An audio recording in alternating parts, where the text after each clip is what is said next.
talking about a little bit about what makes this event and the XO series of events so important for Xbox. Yeah, I mean, we go to a lot of gaming events around the world, but I think what makes XO so special is it's really a community-focused event, and it's our own event. You know, we did it many years ago in Europe, and we brought it back last year in Mexico City. And you know, coming out of that, we were really thinking about where could we go next, and we have a great fan base here in London and across Europe, and so we wanted to do something special for them. And it's great. We've taken over this, you know, world-class Olympic arena and made it our own. And so it's been really fun. We have like 5,000 fans coming over the few days that we're here. We saved a lot of news for the Inside Xbox shows, so millions of fans around the world. Hopefully we have surprised and delighted them with some of the news as well. Yeah, I mean, it's right in the title. It's a love letter to the fans, XO. It is. It's a celebration. I mean, I think, you know, one of the things that I think you'll see from our team is we care deeply about our fans, and we listen to a lot of them, and a lot of things we announce is all a reaction to things fans have asked for. Fans said we want more Japanese content. We have to have more content from Sega, more content from Square Enix. You know, people ask for more studios, you know, more games, more content. So we're listening, and we're trying our best to keep pace with our fans and what's going to really make them happy. Yeah. Phil alluded to this yesterday, saying that the focus for this event is on the here and now, but obviously next year is looming. What do you think is most important for current Xbox One fans and potential fans to get most excited about in the next year leading up to it? Yeah, I mean, I think what you're seeing from us right now is that we've got a huge pipeline of games, especially now that we've doubled our internal studios. So we now have 15 Xbox game studios. Those teams are working on a wide variety of projects. We're going to have our biggest spring ever for new releases. I mean, even as we were planning out our releases for this spring, it was hard because we had so many games to make sure that they were not even launching within a couple weeks of each other or at the same time. It's a good problem to have, and I think people are going to see, and going into 2020, they're going to see more games from us than they've ever seen before. I think you're also seeing a lot of innovation, whether it's things like Game Pass and growing the content catalog there, or things like Project xCloud and the preview there. You know, we're excited. We announced that we're going to be bringing xCloud to Canada next year as one of our preview markets. And of course, everyone's waiting for Project Scarlett. And so that is going very well. And we're excited. I think, of course, we'll build a really powerful box like we've done with the Xbox One X. But there's going to be, I think, a lot of unique benefits to the next generation beyond just power. The ability to have, you know, ultra-fast gaming, you know, removing of load screens, instant resume, things like solid-state drive benefits, DirectX ray tracing that really, you know, hasn't existed in the console space, CPU increased benefits with higher frame rates, to be able to get up to like 120 frames for some games. Those are just, you know, putting all that in the hands of game developers now that they have their development kits. Curious to see what they come back with, but it'll be a big year for us for sure. Yeah, playing off of that with Project Scarlett, obviously Xbox is in a bit of a different position this generation compared to the 360. So I'm curious what learnings you guys are taking away from this generation to put into the next gen. Yeah, I would say for us the big learning is just continue to be fan-centric, you know, in everything we do, and how do we optimize for fans. And if you put that first, I think in the long term, you know, you'll be fine. And you know, I think you see that with our hardware. You see that with Xbox Game Pass. I mean, the fact that, you know, yeah, we could have maybe had a model where we didn't put all of our games in day and date, but we felt like we wanted to over deliver on value for our fans and that. And so in every case, that's what we're trying to do. And we're a team of gamers that cares a lot about the industry, cares a lot about our product and our fans. And so I think that's the key learning. We want to be innovators. You know we may not be the biggest, but, you know, we aspire to be the best. And so I think you're seeing that in a lot of ways, whether it's streaming, whether it's, you know, what we're going to innovate with hardware, or with our game content. I think we feel like you're going to see the most amount of new, diverse, kind of creative games than you've ever seen from us before. Nice. Touching on Game Pass there, when it was launched, I was really skeptical that you keep the pipeline full. Yeah. But I mean, you absolutely have. Even somebody who's looking at gaming news all the time. Sorry, I'm literally being heckled by Phil Spencer right now. It's fine. If you could remind me of your question, I got Phil Spencer. So if you could, Success. yes, well played, Phil Spencer. Yeah. Game Pass. Keeping the pipeline full. It is. I mean, I think what you're seeing is that, I mean, the service has more than doubled over the last year. And gamers, this idea that we talk about discovery and just the kind of the magic and the power of discovery.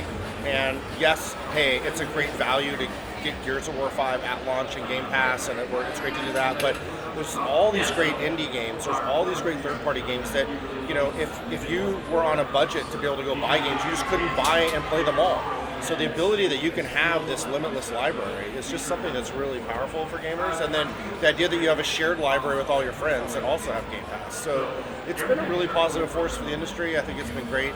We think about both fans and also our development partners. And there's a lot of indie development studios that are working on one game, and it's a small team. And the future of their studio depends on if that game's a success or not. And having Game Pass as an opportunity for them to go have millions of people play their games instantly, in a lot of cases helping games earn an audience, have success, and allow them to build on that game or go make another game because of that success.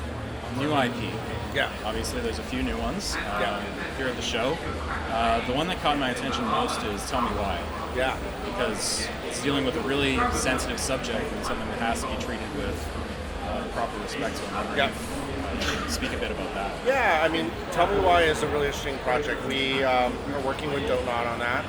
It is a story. They are a partner that we think can tell the story the right way. It's a story that they want to tell. We've partnered with GLAAD, which works with the gay, lesbian, transgender community in Hollywood. They consult movie teams, TV teams. We've met with them. We've been really thoughtful in the approach.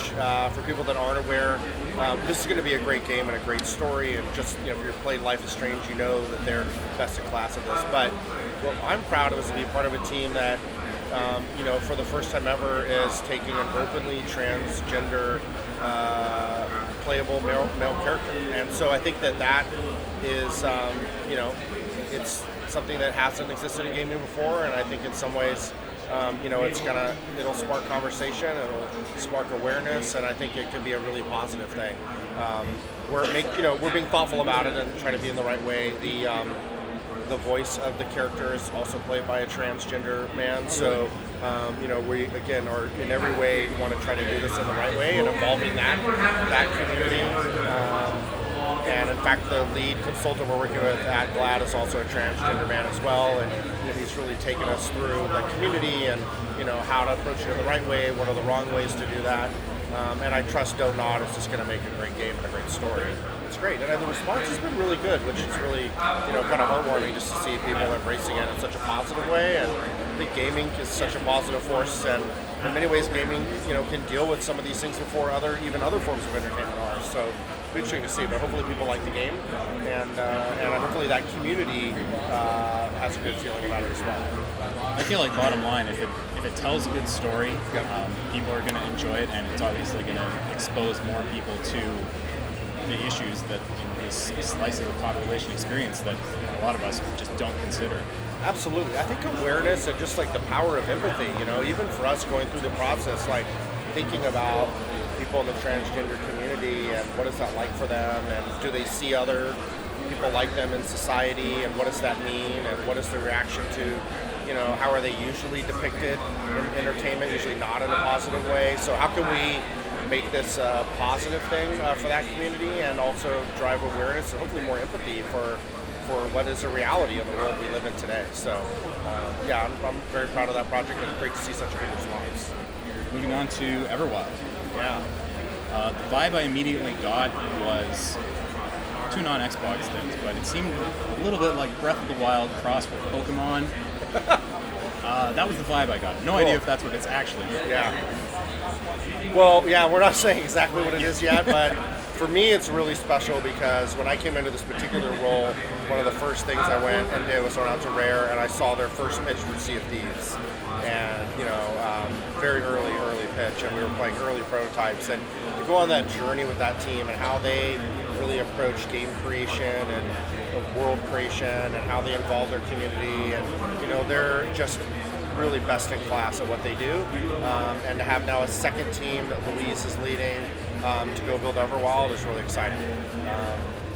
I've been involved in the project for a little while now, and it's great to now, it sits usually in this sort of greenhouse phase in the beginning, and we try to keep people out of the greenhouse so that team can creatively go, think and iterate on what they want to be and what they want it to be, and they now know what they want this product to be, and it's really unique and really special and unlike anything else that's been made. It's a truly type of game that I think only Rare can make, and we're excited to share more in due time, but the opening trailer, the response has been good, and I think for a lot of people it's one of their highlights of the show yesterday, so that's great. Yeah, definitely for me.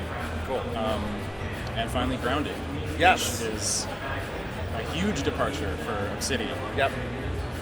Yeah, listen, Obsidian is a team that's, I think they're just under 200 people in the studio. They're coming off a great release with The Outer Worlds, not only critically acclaimed, but now being nominated for a lot of Game of the Year awards. And, what's interesting when we go meet with these teams is that they usually have, the project that they're working on, they have, another thing, and then they have a number of other projects in, development. This is a game that was made by 13 people in Obsidian. So it's a bit of a passion project for them. When they first told me, they're like, we're going to make a Honey, I Shrunk the Kids survival adventure game, I was like, wow, that's unexpected. And then when I saw it and we started to, play and really get hands-on, we realized it was something that had a lot of heart and was really special. And it's got a lot of depth. I think it will surprise people. Visually, it's very, I think, very appealing, very unique. But it's got a lot of depth that Obsidian would bring to the game. With that said, know that this is a team of 13 that's working on this, and there's a lot more people in the studio working on other things, and we'll share more about that as well in the future. I was really glad to see it's coming to game preview. Yep. It's the kind of game that would really benefit from getting that feedback early and letting them iterate. Absolutely. Yeah, I mean, I'd put this akin to something like Ark, where, listen, the community really helped shape that game. This is a game that, while the world is actually pretty large, they're going to want to build it with the community and get their feedback. Right. And so, yeah, we were 100% aligned with them that this would be a game preview title. And in fact, for us as a first-party team, it will be our first game preview title that we've also put into Game Pass at launch. So we're going to have a lot of people in playing the game and giving us feedback that we would typically have for a game preview game. So hopefully that will help them with the development as well. I'm curious what your analytics say about that approach of having things come out on Game Pass. Does that drastically increase the number of people who are touching on these smaller titles? Yeah, what you find is there's a mix. I mean, I'd say what happens generally is there's always going to be a group of people that are going to want to buy the game, and then there's going to be a group of people that, were in Game Pass who would have never bought the game. And so you'll have a lot of people play your game that would have never played your game, and in some cases they come in not knowing what the product is or not being a fan of it. And so we're really being more and more thoughtful about that. I think what we did with Gears 5 is a great example where we really had a whole onboarding process for people just to learn all the basics of the game, assuming that we knew there'd be this huge audience that just kind of came in. And how do we make that fun and approachable for that? The Halo team's thinking about the same thing. I think with this game, it's a great opportunity to bring people in, but we are realizing hey, there's this idea that I'm researching, pre-ordering, and already invested and know what I'm getting is very different. It's like the equivalent of pre-buying your movie tickets and getting the expensive seats and you know what movie you're going to versus just flipping through your queue and streaming a video or a movie at home. And we know that for some people at Game Pass, that is what this is for them. And so we're being thoughtful about game design in that aspect as well. So thinking about acquisitions, obviously you're shifting away from that. Yeah. But there's such a crazy variety of studios that you guys have brought in. I'm wondering what that onboarding process is like of bringing somebody like a Double Fine or an Obsidian into the Xbox fold when they've already got this, this track record and this vibe. Yeah, for me it's fun because these teams are so uniquely different.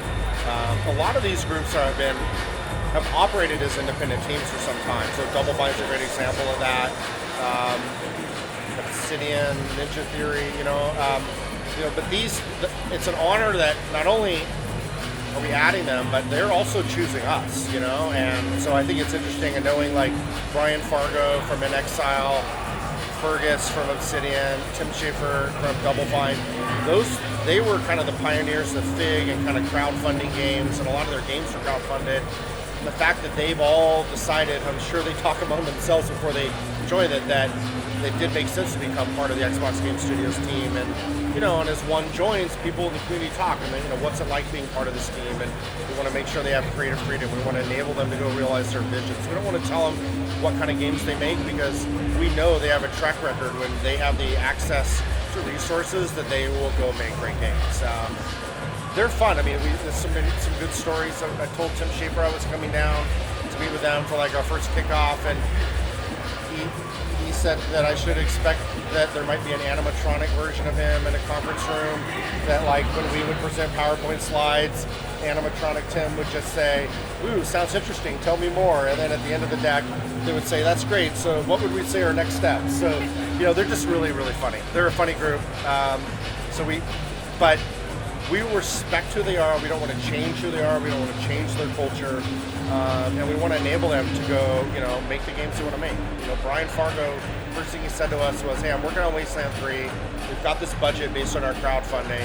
If we can get a little more time, this is the list of things I want to go do for that game." And we were like, yes, let's go make all that happen.